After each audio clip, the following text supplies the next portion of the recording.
Okay, welcome back. Today's flight is from Reykjavik, Iceland to Goose Bay, Canada. This was originally supposed to be part of a three-part video, the last one, but like I said before, my editing software does not like to export longer than like an hour. So,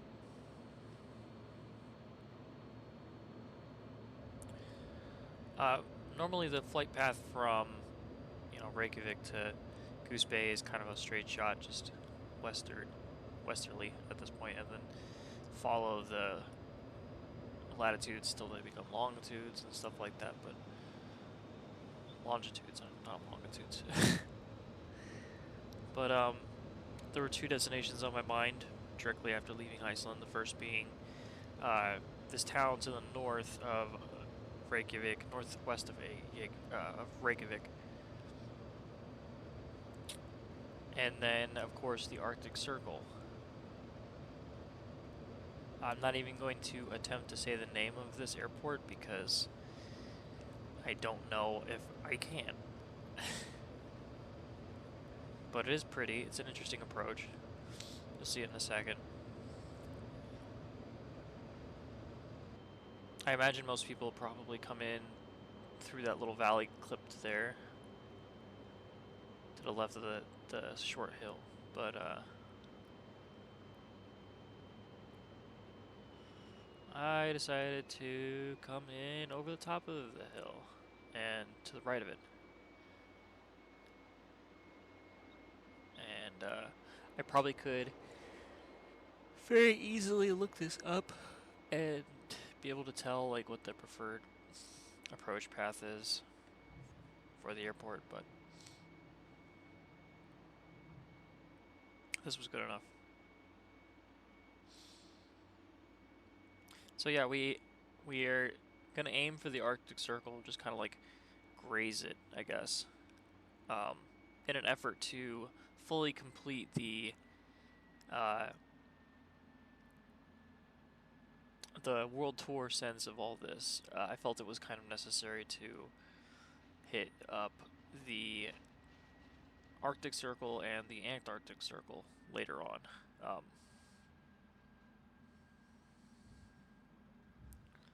Since it wasn't quite the dead of winter, we were still able to see up here. And to be honest, I haven't flown close enough to the poles on either side to actually get the effect that I was afraid of the first time we passed Antarctica. But there's a cruise ship over there. This must be like a popular cruise destination. We're gonna backtrack up the runway because the wind was good, and then depart.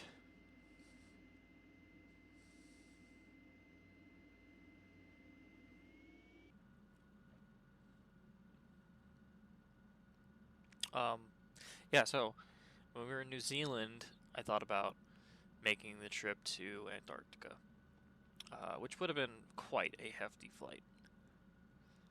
But it was, at the time, summer in Texas, which means it was winter in the southern hemisphere, and therefore it was supposed to be super dark.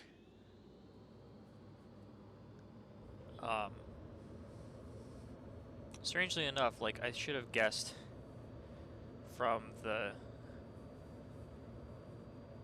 way that it wasn't getting super dark then, but now that we're in the Arctic Circle, or close to the Arctic Circle, we're not getting a lot of that effect that I was expecting of it being more dark than daylight.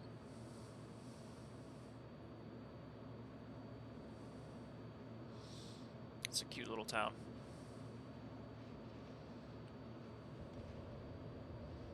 I imagine this is mostly a fishing village or a tourist destination. Probably survives quite heavily on touristy stuff.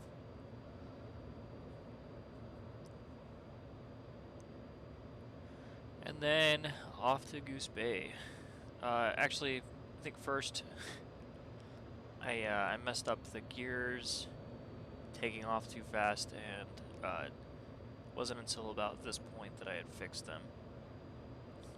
Which there's a button that you can map to your controls in Flight Sim called Refuel and Repair, which essentially, once you drop the aircraft below 250 knots, I think,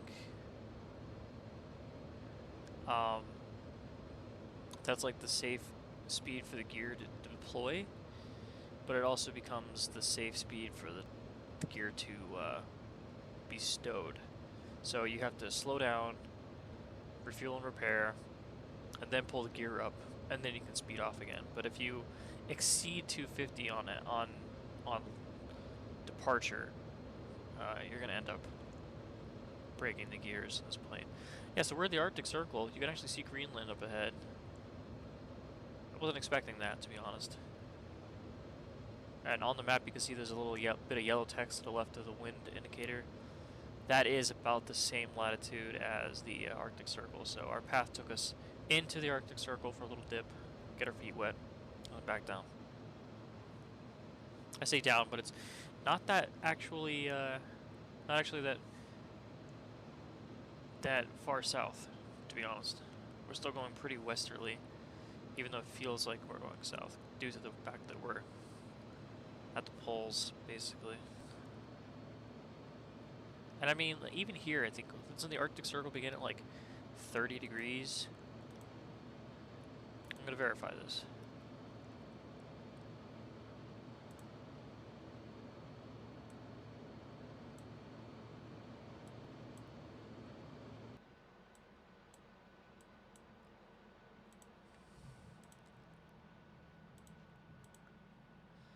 Yeah, our first stop, by the way, is Kulusuk, I think, is what it's called.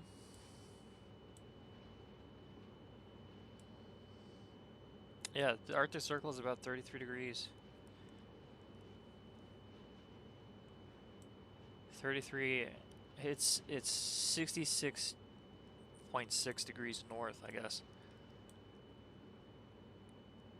So, really not that far above Iceland. And honestly, we probably could have visited it in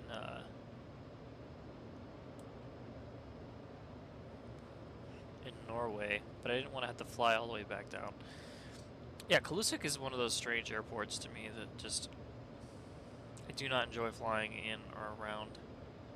The first time I did my world tour, I actually ended up missing it entirely because of the fog conditions. That was a storm that was over most of the north, and I just could not get to it. No, yeah, I don't know why I thought this, but this is actually the second time we were in the Arctic Circle.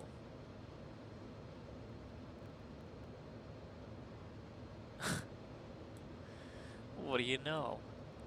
We didn't actually need to do that.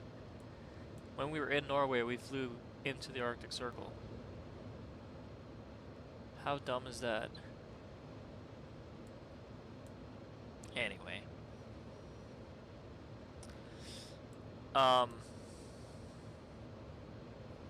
Yeah, so the strange part about flying in remote areas is that the terrain is rugged and it looks a lot bigger than it is. Like, those aren't necessarily mountains, those are hills. But because everything else is so flat, it looks like a hill or a mountain. Like, it could be either way. And even though I'm playing in VR, like, I can't really tell. There's not really good depth perception because I have nothing to compare it against. There's no cities or roads or skyscrapers or trees or cars or anything to compare the size of any of these things to. So, approaching Kulusuk, I found that the runway was probably less wider than the aircraft itself. And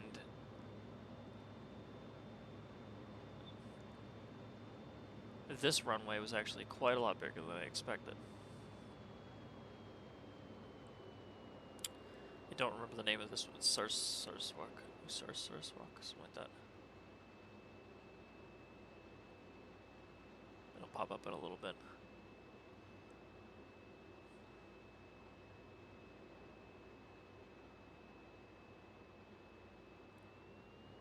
Or Narsarswak, there we go.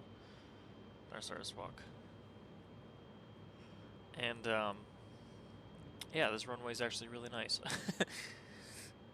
It happens to be quite a lot bigger than the aircraft, but given that I was expecting smaller runway due to the fact that we're in the remote areas of the world,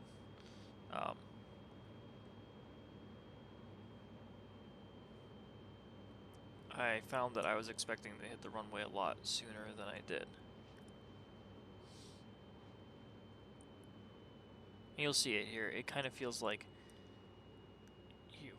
when you're on the final and you're crossing the threshold, you're just like, wow, this, I'm surprised we haven't touched down already.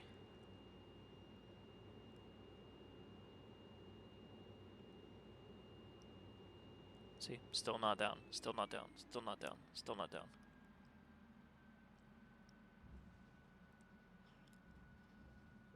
Gives everything like a false sense of perspective.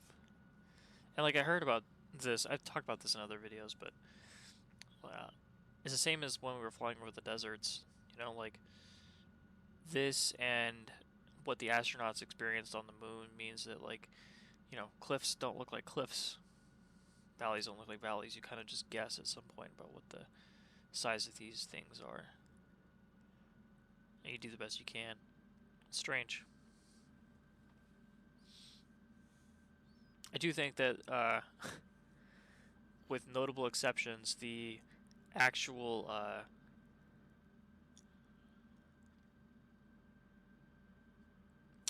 size of the runways is proportional to the distance from the poles. You get the biggest runways near the equator, and the farther north you go, the smaller they get. But of course, that's not exactly true. It's just like a proximity to population centers. But, you know, population centers decline the farther north and south you go, so.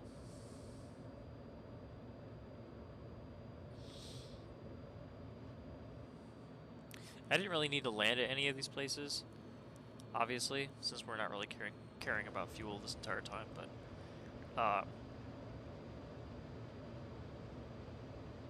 given the fact that this was like gosh, a long flight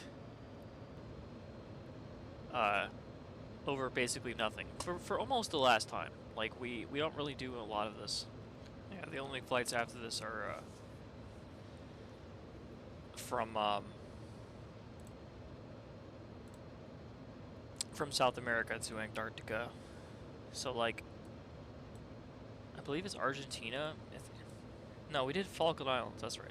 So I flew from Argentina to Falkland Islands and then down to Antarctica and back up to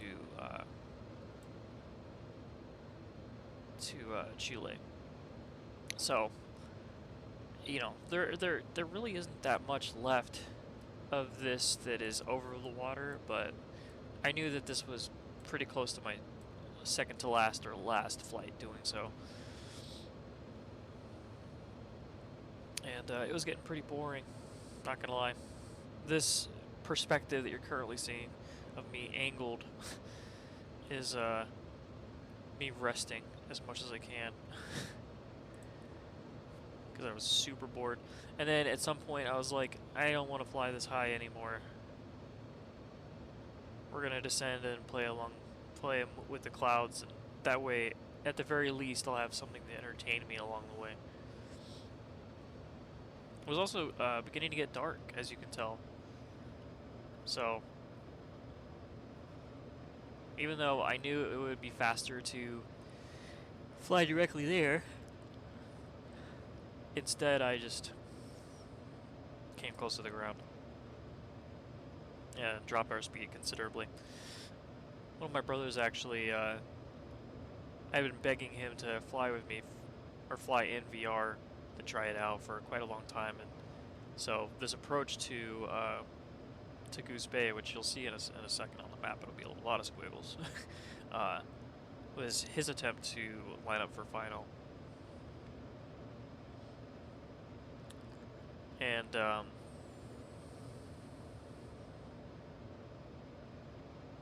yeah, he missed it the first time, but I took over again right here. And you can see the squiggly lines now. It's not his fault. He's never done this before. But I felt like I needed to do the landing myself. So, welcome to Goose Bay. Directly following this, I think, is the flight to Daytona Beach, which my brother will be along with. Different brother. Will be along for that flight in F-18s with me. So, could be a fun one. I think he's only with us after that for part of the Caribbean, but we also got to fly with his friend David, so like the first actual formation flying that I've been able to do in this. 'Cause even though like I've been flying with my brother in this game for a while, uh, he's never really been great about formation flying, so or keeping the aircraft stable at all. But there we go. Welcome to Goose Bay.